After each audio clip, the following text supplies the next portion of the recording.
সুপ্রভাত। কেমন আছেন সবাই? আমি অনন্যা, অনন্যার ব্লগসের আরও একটি ঝা চকচকে নতুন ব্লগে আপনাদের সকলকে জানাই অনেক অনেক অনেক স্বাগত। আশা করছি আপনারা সকলে খুব ভালো আছেন, সুস্থ আছেন, সাবধানে আছেন, নিরাপদে আছেন। আমরাও বেশ ভালোই আছি। আজ দিনটি শনিবার, সকাল এখন 10টা মতো বাজে। আপনাদেরকে সাথে নিয়ে ঠিক এখন থেকেই আজকের ব্লগটি আমি শুরু করছি। গতকালের মতোই আজকেও ঘুম থেকে উঠতে আমি বেশ অনেকটাই লেট করে ফেলেছি। শরীরটা বিশেষ ভালো নেই, সেই জন্যই। কিন্তু কিছু করার নেই, কারণ মাকে বুঝতে দিলে হবে না যে শরীরটা আমার ভালো লাগছে না। একটা অস্বস্তি পেটের ভেতরে কাজ করছে, তবে পেটটা আর ক্লিয়ার হচ্ছে না।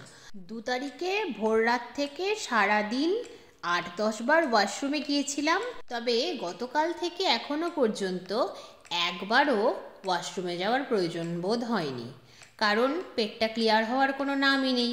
সেই জন্যই পেটের ভেতরে একটা অস্বস্তি কাজ করছে। এই অস্বস্তি নিয়েই সকালে দেরি করে ঘুম থেকে উঠেছি, এটা যেমন ঠিক, ঘুম থেকে ওঠার পর থেকে আর একদণ্ডও বসে নেই, এটা ইকুয়ালি ঠিক। একটার পর একটা কাজ আমি করে চলেছি। মা তো এমনিতেই বাবাকে নিয়ে প্রচণ্ড টেনশানে থাকে সবসময়, তার মধ্যে আমার শরীরটা ভালো নেই, তাতে করে মায়ের আরও চিন্তা বেড়েছে। এরপরে যদি আমি বলি আমার শরীর খারাপটা আজও কন্টিনিউ আছে, তাহলে তো মা হতাশায় পড়ে যাবে। সেই জন্যই ব্যাপারটাকে আমি চেপে আছি, যতক্ষণ চেপে রাখা যায় আর কি। যদি এটা আউটবাস্ট করে যায় তাহলে তো চেপে রাখার আর কোনো প্রশ্নই আসছে না। যতক্ষণ চেপে রাখতে পারবো আমি চেপে রাখবো।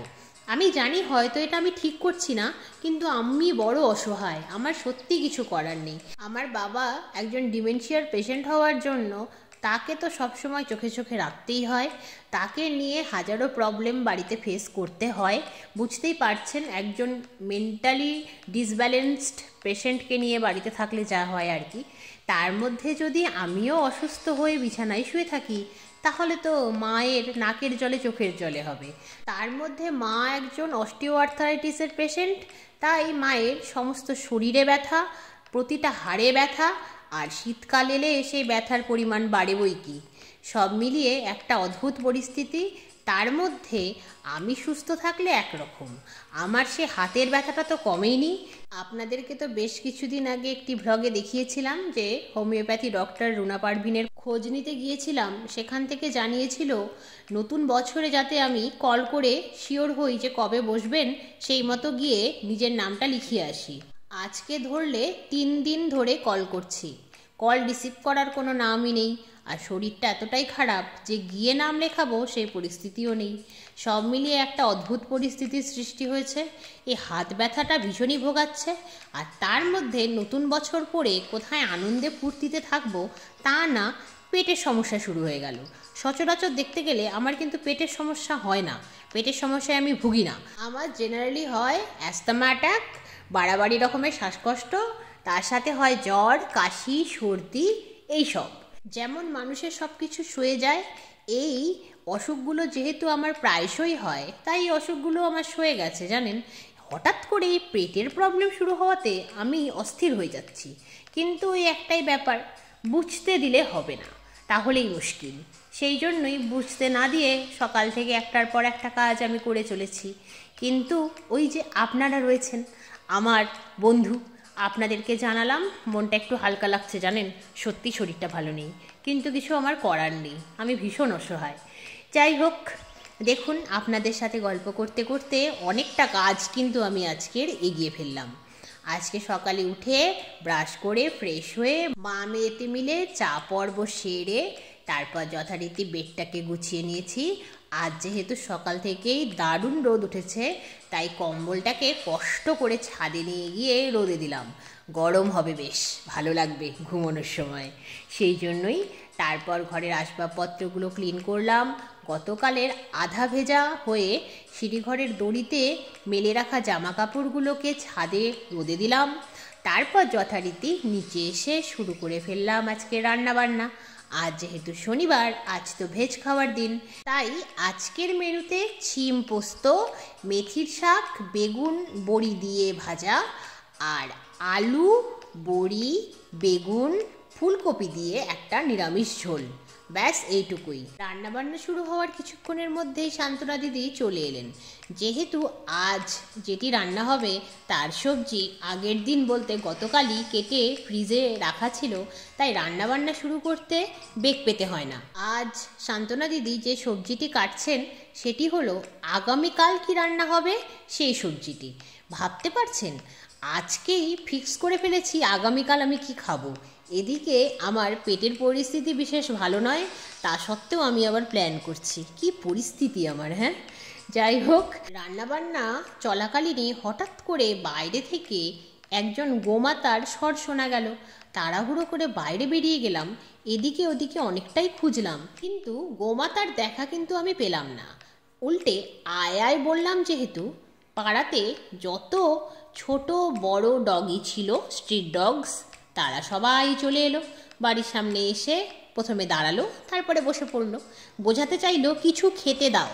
সেই জন্যই রান্নাঘরে এসে গ্যাসগুলো অফ করলাম, কারণ এইভাবে তো রান্নাবান্না করা যাবে না। তারপর বিস্কিটের কৌটো খুলে বিস্কিট বাটির মধ্যে ঢাললাম, তারপর বাইরে গিয়ে তাদেরকে খাওয়ালাম। তারপরে তারা এক এক করে চলে গেল যে যার মতো। তারপরে রান্নাঘরে এসে গ্যাস জ্বালিয়ে বাকি রান্নাটা আমি কমপ্লিট করলাম। তারপর গ্যাস ও রান্নাঘর ক্লিন হলো। তারপরে যথারীতি স্নান সেরে এলাম। আর আমি যে সময়টা রান্নাবান্না সারছিলাম সেই সময়টাতেই তো মা স্নান সেরে পুজোটা সেরে ফেলেছিল। তাই আমি স্নান সেরে এসে শ্রী শ্রী হনুমান চালিসা পাঠ করে ঠাকুর প্রণাম করলাম। তারপর মা মেয়েতে মিলে লাঞ্চটা সেরে ফেললাম। আজ আর ছাদে বসার সৌভাগ্য হলো না লাঞ্চের পরে। আজ লাঞ্চের পরেই ব্যাংকের একটা ছোট্ট কাজ থাকায় সেই কাজ সারতেই ছুটতে হয়েছিল ব্যাংকে। শরীরটা খারাপ যেহেতু মাকে বলিনি, তাই মা তো বুঝতেও পারেনি, চলেই গিয়েছিলাম ব্যাংকে। যাই হোক, আধ ঘন্টাও লাগেনি কাজটা সারতে। এটাকেই বোধহয় ভগবানের আশীর্বাদ বলে। শরীরটা খারাপ আমি জানি, আর আমার আরাধ্য জানেন, তাই না বলুন? তিনি কিন্তু কাজটা বেশ স্মুথলি পার করে দিয়েছিলেন।